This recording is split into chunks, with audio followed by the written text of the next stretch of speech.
¿Estamos ya, muchachos?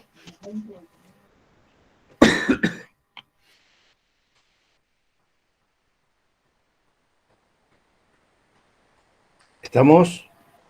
¿Volvimos?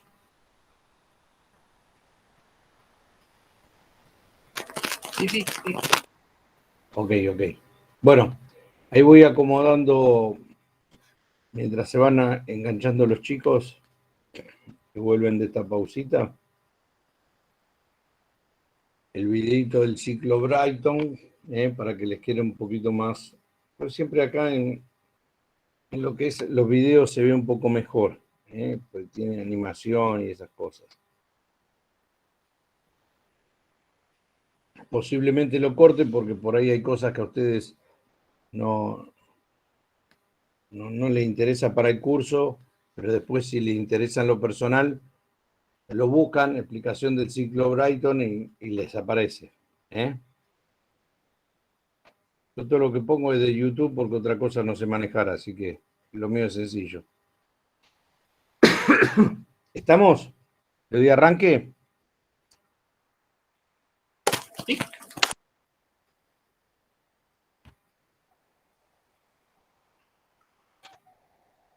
Ciclo Brighton. Es el ciclo termodinámico ideal que mejor se aplica para explicar el funcionamiento termodinámico de las turbinas a gas y de la mezcla aire-combustible, empleada en generación de energía eléctrica y en los motores de aviación. Ciclo Brighton ideal abierto. En vista de que la mayoría de turbinas se basan en el ciclo Brighton con combustión interna, lo cual implica motores de reacción, es equivalente a decir que se basan en el ciclo abierto de Brighton. Vamos a parar acá un segundito. A medida que esto va corriendo, les mostró acá la turbina axial. No sé por qué se ve así de feito. Ahí está. La turbina axial, fíjense, el compresor, las cámaras de combustión, el compresor acá viene comprimiendo, fíjense que cada vez son más chiquititos. Brighton con combustión interna, lo cual implica motores. Se me movió, perdón. Y acá van a tener el motor, como los modernos que estábamos hablando, que los Álabes o los Fan o los Blade son más grandes y más pesados. Y fíjense en este motor, qué chiquito que es a relación del otro. Fíjense en este qué pequeño y qué fan grande que tiene para producir su potencia. Este otro, en cambio, no tiene prácticamente fan, y supongamos que este más vale que debe ser como un turbohélice, pero fíjense cómo ingresa desde la compresión que viene comprimiendo, viene por este ducto y ingresa a la cámara de combustión. Y de acá, fíjense, este es el inyector que inyecta el combustible. Fíjense lo cerquita que están los álabes. Estos son los álabes estatores y después vienen los rotores. ¿Ven que acá están fijos? Acá viene el rotor, acá viene el fijo. Los que enfrentan, que orientan, los que más sufren son los fijos.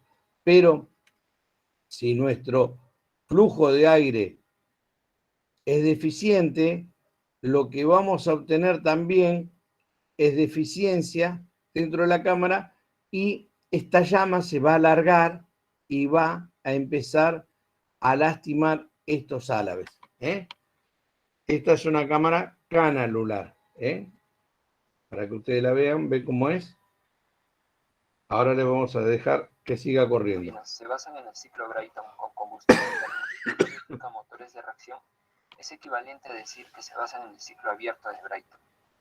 Para empezar, presenta 4 procesos termodinámicos. Tal como se muestra en la imagen, se puede representar tanto en diagramas de presión-volumen como en temperatura-entropía. De 1 a 2 tenemos una compresión isentrópica, donde se considera que no hay rozamientos y se desarrolla la acción del compresor. El aire se comprime mediante paletas giratorias contra otras que están fijas.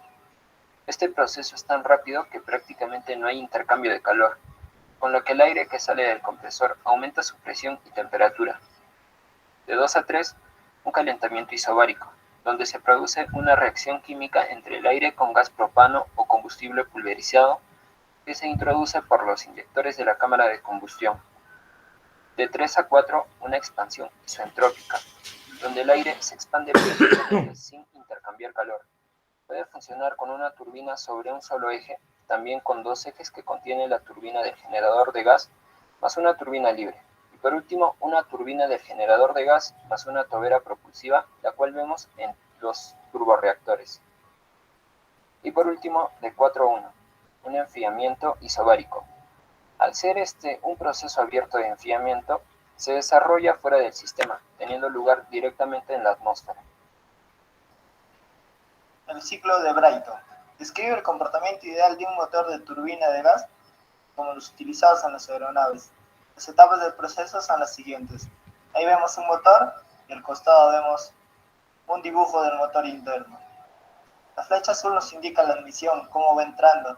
Luego sigue el compresor que empieza a girar, entrando y girando. La cámara de combustión que va hacia arriba y hacia abajo. Y la turbina que sigue girando pero ya botando y el escape. Y así es su función.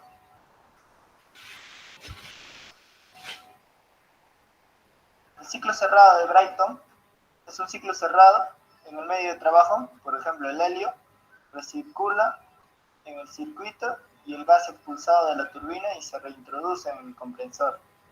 En estas turbinas generalmente se usa un intercambiador de calor, combustión externa y solo el medio limpio sin productos de combustión. Viaja a través de la turbina de potencia, el ciclo cerrado de Brayton. Se utiliza, por ejemplo, en turbinas de gas de ciclo cerrado y reactores de alta temperatura refrigerados por gas. En la primera imagen vemos el modelo del ciclo cerrado de Brayton, en el cual está el compresor, el intercambiador de calor, turbina. De arriba es el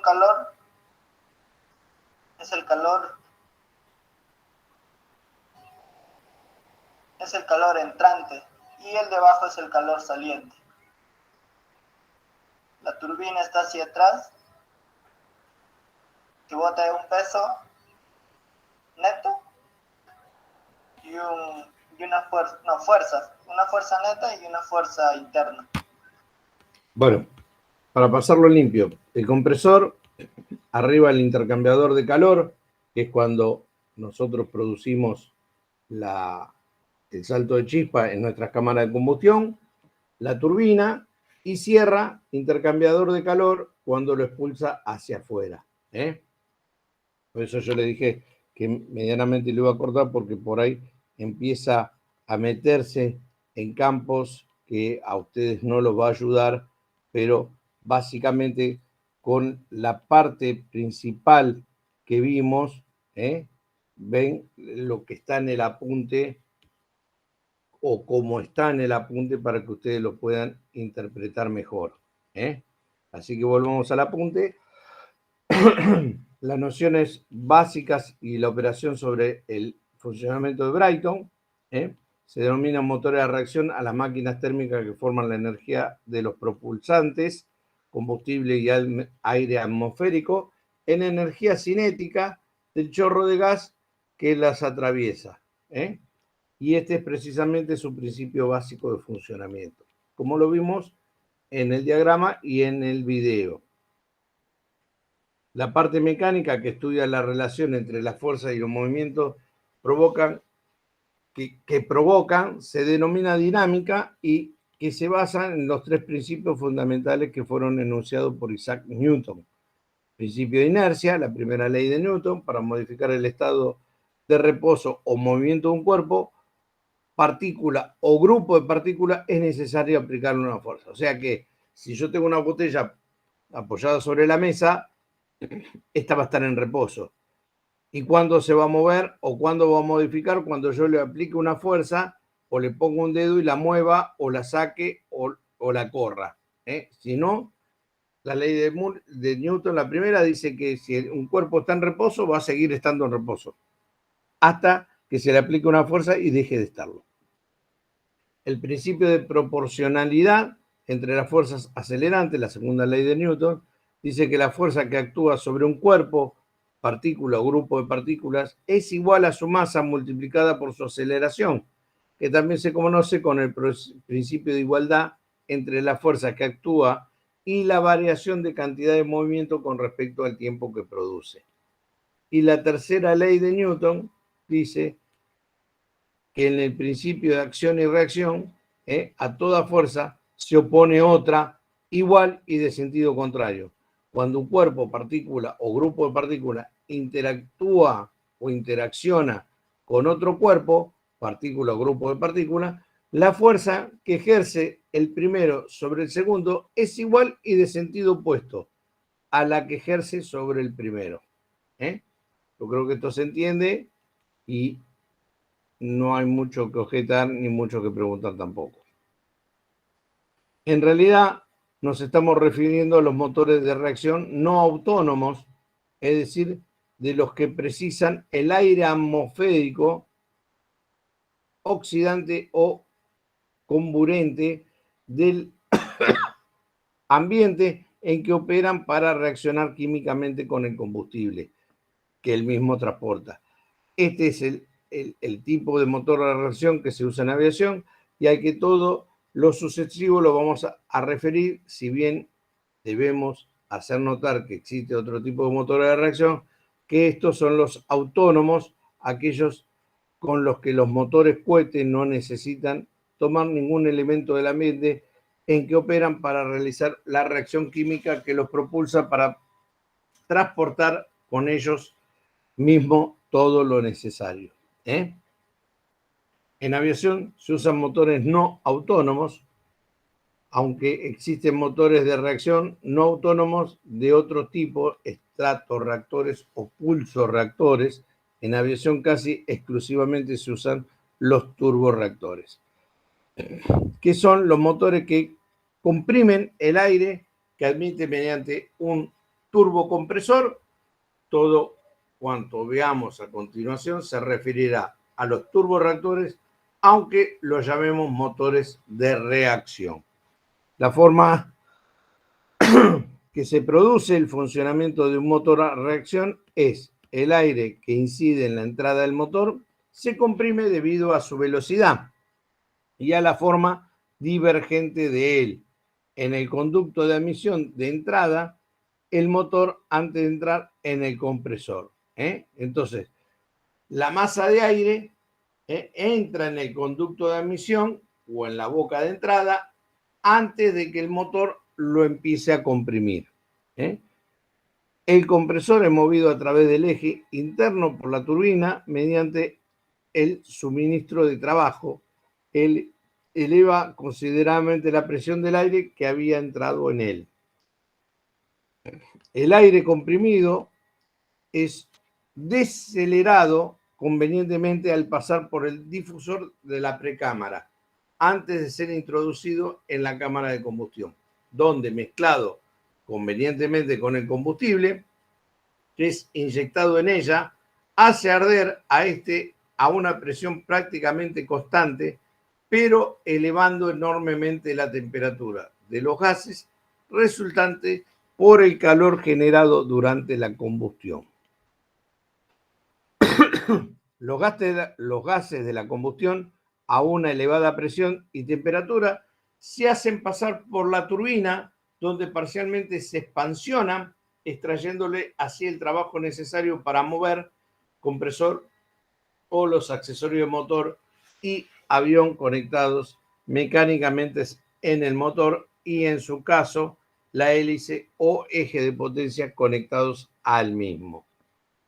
Finalmente, los gases de escape se terminan de espacionar en la tomera de salida, donde se aceleran y se acaba de incrementar su velocidad, la energía cinética. El incremento de la cantidad de movimiento de los gases de escape respecto a la que tenía el aire que entró en el motor es responsable de producir la fuerza de empuje con que el motor propulsa el avión. La admisión y la sección de compresión constituyen la zona fría. Cool section del motor y cámara de combustión, sección de turbina y tobera es la zona caliente o la hot section del motor. El proceso termodinámico mediante el cual el motor de reacción realiza el funcionamiento descrito se puede representar mediante el ciclo Brayton. Lo mismo que vimos ahí en el diagrama o en el video, el ciclo teórico está en línea de punto y el ciclo práctico está en la zona de una marcación que no es línea de punto. Donde tenemos presión y volumen, donde el volumen se mantiene constante y la presión va variando a medida de que va pasando los ciclos. En la mencionada figura se representa tanto el ciclo teórico como la aproximación del ciclo real o práctico que lleva a cabo el motor sobre aire y gases que lo atraviesan. Las características del ciclo teórico y aproximadamente del ciclo real son de 0 a 1 la compresión adiabática sin adición de calor hasta la entrada del compresor, incluyendo la compresión dentro del ducto o del conducto de admisión del motor. De 1 a 2 es la compresión adiabática en los compresores y en el difusor de la precámara. De 2 a 3, la combustión a presión constante en la cámara.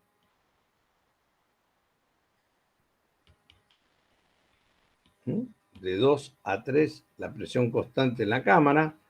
Acá sería presión constante la real y acá es la práctica, que no es tan así, pero más o menos está.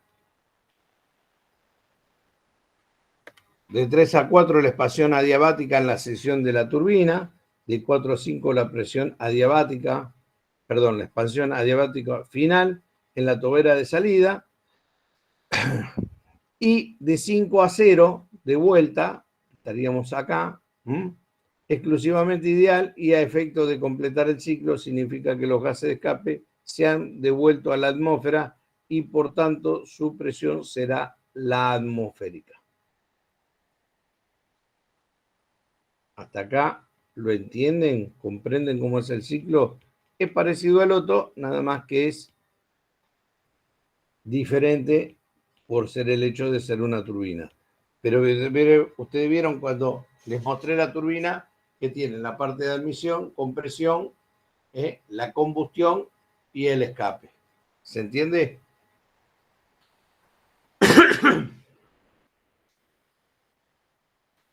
Bueno. Sí, profe. Ok, gracias por no dejarme solo. Ahora vamos a entrar en punto 7.6, que son las RPM N1 y N2. Se entiende por RPM a las revoluciones por minuto que gira en el caso de un motor alternativo a las vueltas del cigüeñal del motor y normalmente indicada en un número, que posiblemente sea mayor de 100 o de 1000 porque generalmente el motor a explosión gira muy rápido, entonces vamos a tener entre 500 y 600 o 800 revoluciones por minuto. Y a medida que vayamos acelerando, se va a ir incrementando. Las N1 son las revoluciones del compresor y la turbina de compresor en el caso de un motor de turbina libre. Y por lo tanto, N2 son las revoluciones de la turbina libre, donde los dos no están intercomunicados entre sí en forma mecánica, sino aerodinámica. ¿Qué quiere decir esto? ¿Alguien lo entiende? ¿Cómo puede ser que no esté intercomunicado en forma mecánica, pero sí en forma aerodinámica?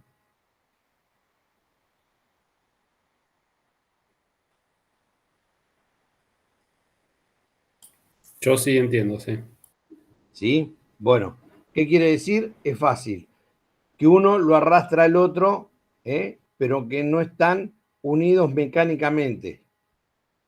No, los ejes no están soldados ni tienen un perno que los toca, que si no serían las mismas revoluciones. N1 tiene su número de vuelta y N2 tiene su número de vuelta. Entonces, N2 se va a mover a X porcentaje de N2 y N1 se va a mover a X porcentaje de N1. También pueden ser calibradas en RPM, pero considerando las altas revoluciones es más cómodo en porcentaje. El par motor o torque es el momento de fuerza que ejerce un motor sobre el eje de transmisión de potencia. La potencia desarrollada por el par motor es proporcional a la velocidad angular del eje de transmisión, viniendo dada por P, que es la potencia en watt, M es el par motor en newton metro, y W es la velocidad angular en radian sobre segundo. Se efectúa controlando la cantidad de aire o mezcla carburada que entra al motor mediante el acelerador, y de esta manera ajusta el conductor el par motor a la carga de motor. ¿Qué quiere decir? Que cada vez que yo acelero o piso el acelerador, voy a manejar una mariposa o voy a manejar un sistema de inyección, el cual va a entrar la mezcla carburada al motor, y esta, a medida que se vaya acelerando, le va dando más torque o más par motor a este a medida que se acelere. Es ese valor característico de la fuerza de torsión ejercida por un motor en cada instante de su funcionamiento. Y los motores alternativos, ese par viene determinado por la componente de fuerza ejercida por los gases en la dirección de la biela, multiplicada por la distancia entre el eje de la biela y el árbol de motor. Puesto que la distancia y la presión de los gases varían continuamente, el par resultante es variable. En especial, por ser nulas la distancia entre los puntos muertos superior e inferior, el par aplicado al árbol será también nulo, y cuando el pistón se encuentre en dichos puntos. En los motores monocilíndricos, presten atención a esto, por ejemplo, una moto monocilíndrica, solo existe el par motor en las fases de explosión, haciéndose negativo, es decir, debe ser aplicado desde el exterior sobre el cigüeñal durante la fase de compresión, escape y admisión, cuando éste indica el par de un motor a un determinado régimen de revoluciones. Se expresa, por tanto, su valor medio por revolución. Para que el motor pueda girar, es necesario que el par producido durante la fase útil, o sea, la expansión, sea superior al par negativo absorbido durante las tres fases pasivas. ¿Se entiende? Parece complicado, pero es sencillo.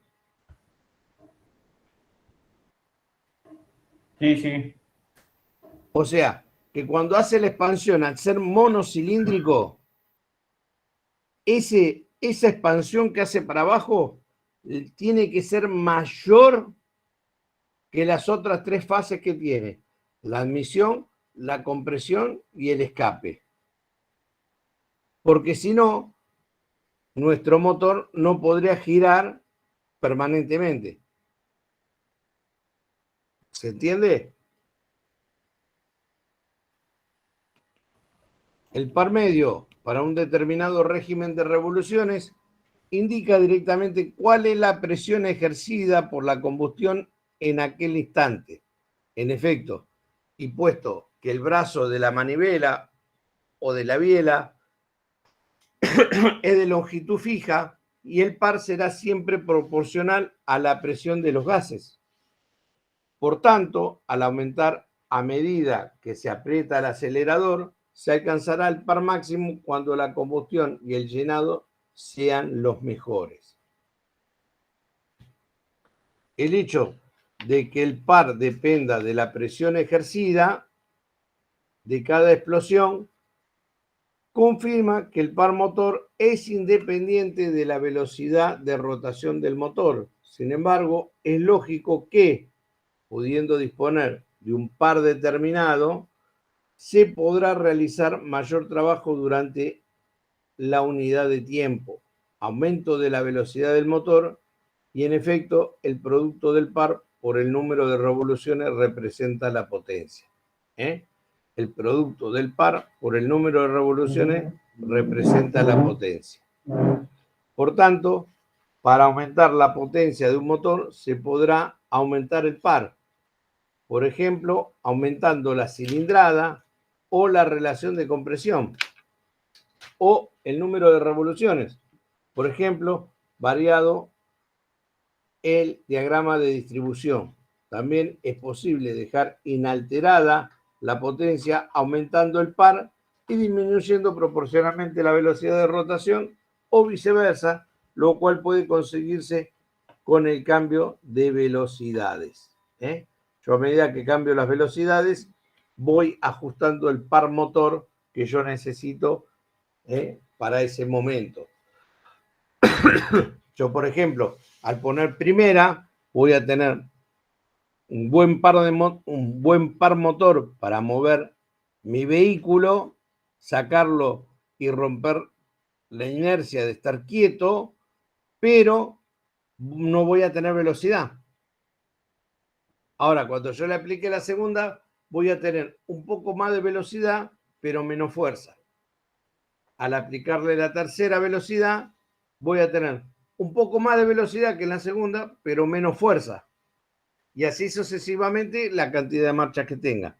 Cuanto más alta sea la velocidad, voy a obtener más velocidad y menos fuerza. Por eso, cuando ustedes quieren salir con un auto en tercera o en quinta, el auto no tiene la fuerza suficiente como para romper la inercia y salir de ese estado quieto y moverse. Le cuesta muchísimo, hasta se puede llegar a parar el motor porque el par motor no alcanza para superar ese momento. ¿Se entiende?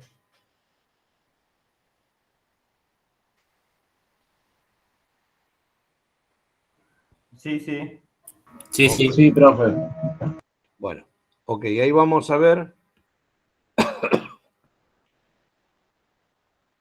Tengo acá un videito más. A ver si es este o el de al lado.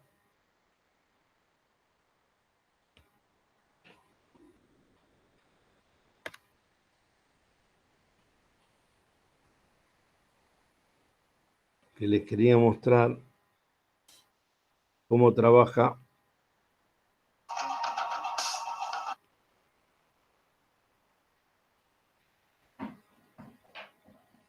que se ve bien clarito. Miren este videito y ya después arrancamos con potencia la próxima clase. ¿Ven cómo trabaja los cilindros? Y esta era la pregunta que vos tenías, que es la cadena de distribución, la que enlaza el movimiento mecánico de las distintas partes del motor.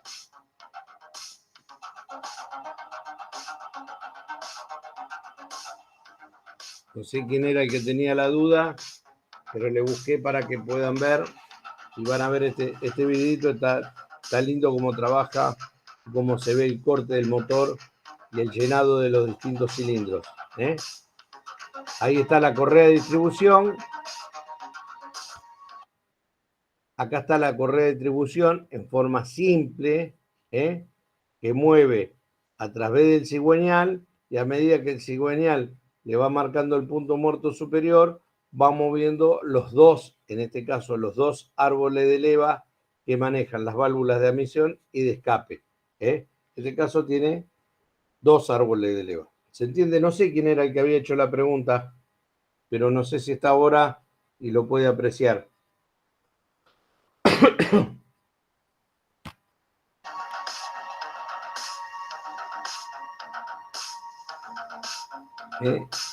La zona azul es la admisión o la celeste, la roja es la expansión y la explosión, y la gris son los escapes que impulsan el escape.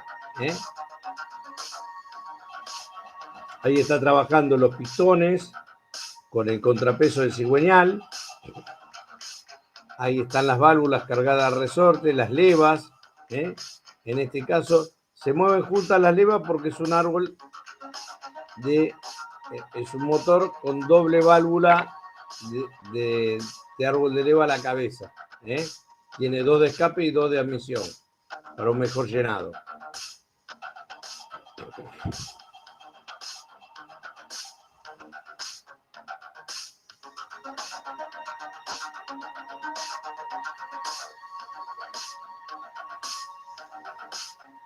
Y acá vamos a ver un motor en B.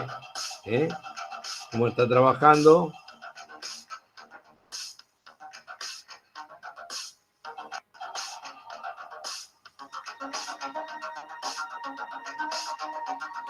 Fíjense que en este motor en B, el árbol de leva está acá. Y esto vienen a ser los botadores. Y esto es un sistema de... Perdone. Un sistema de balancín, que el balancín es el que aprieta la válvula a través del resorte para hacer la apertura o el cierre de la misma. Y el árbol de leva es central.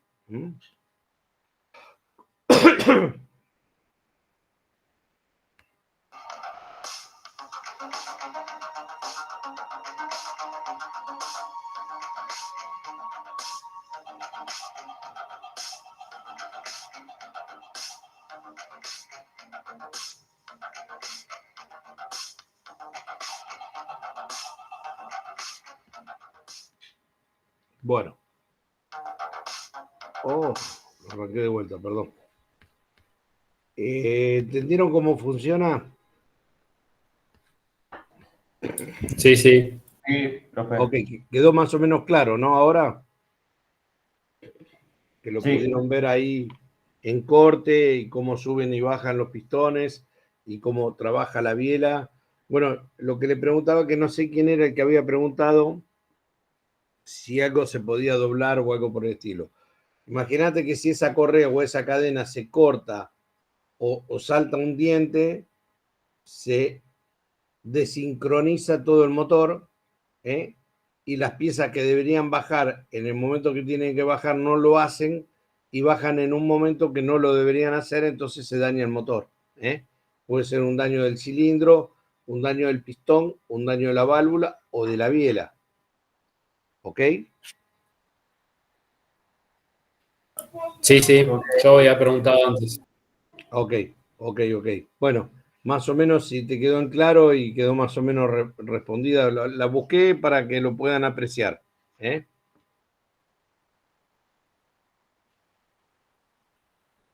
alguien le quedó una duda de lo que vimos de turbinas, de lo que vimos hasta ahora, lo que estuvimos hablando y viendo de los compresores? ¿No? A ver si acá podemos ver. Esto creo que me parece. Esto lo habíamos visto. Bueno, vamos a ver si lo. Este es un motor radial. ¿Se acuerdan que vimos el motor radial?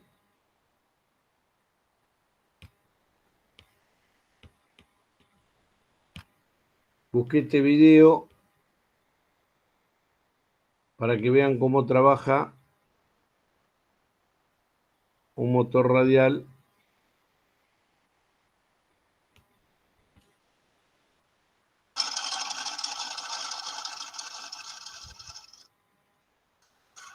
Acá va montada la hélice y fíjense cómo se mueve las bielas, que hay una maestra, la biela maestra es la que está agarrada al conjunto y esa oscila con el centro. Las demás tienen otro tipo de movimiento, pero la biela maestra va agarrada al oscilador. Este es el cigüeñal, conjuntamente con el contrapeso. Y ahí van a ver cómo entran y salen los pistones. Y ahora después lo van a equipar con los cilindros. Acá están poniendo los botadores. Estas son levas montadas sobre un plato de leva. Acá no hay un árbol, sino un plato de leva, que va haciendo subir y bajar las levas, las rojas a través del plato rojo y las azules a través del plato azul. Es como vendría a ser un motor con doble plato de leva.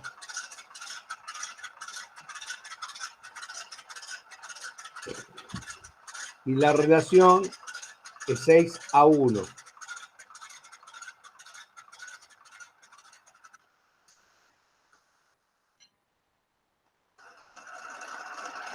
Y acá ya tenemos armado con los cilindros. Fíjense en los cilindros. Estas aletas que tienen son las disipadoras de calor. A través de ellos circula el aire. Y al circular el aire, esto despide calor y lo va enfriando el aire que va pasando a través de él. Acá están las válvulas cargadas a resorte. Fíjense que acá se produce la expansión. Y acá se abre la válvula para sacar los gases. Ahora, cuando llega al superior, abre la válvula y se carga la admisión, y ahí cierra la válvula y empieza a comprimir los gases. Cuando pasa de su punto de verticalidad, ahí recién salta la chispa. Y otra vez vuelve a producir el mismo ciclo. Expande saca los gases, admite de vuelta combustible fresco y otra vez comprime, salta la chispa y empieza a funcionar solo. El orden de encendido es 1, 3, 5, 7, 2, 4, 6. Lo están mostrando mediante los números rojos. 2, ahora 4, abajo, y 6 acá. El orden de encendido es cuando salta la chispa. 1, 3, 5, 7. Y tiene este orden: 2, 4, 6, porque mantiene siempre girando nuestro sistema.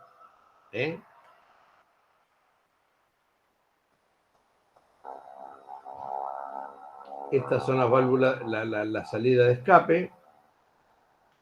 Este sería nuestro carburador. Este es el colector de admisión. Y acá muestra con el celeste cómo llenan los cilindros a través de la mezcla.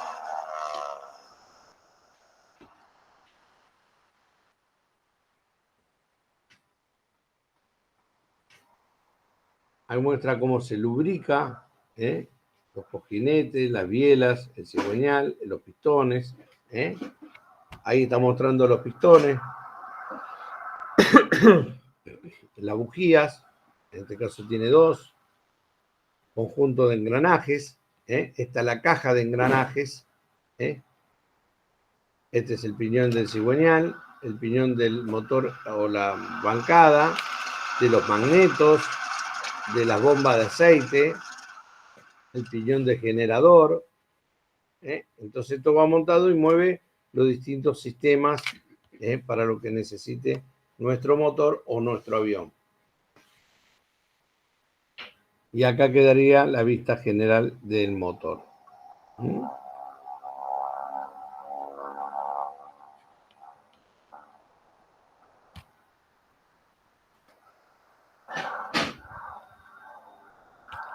Bueno,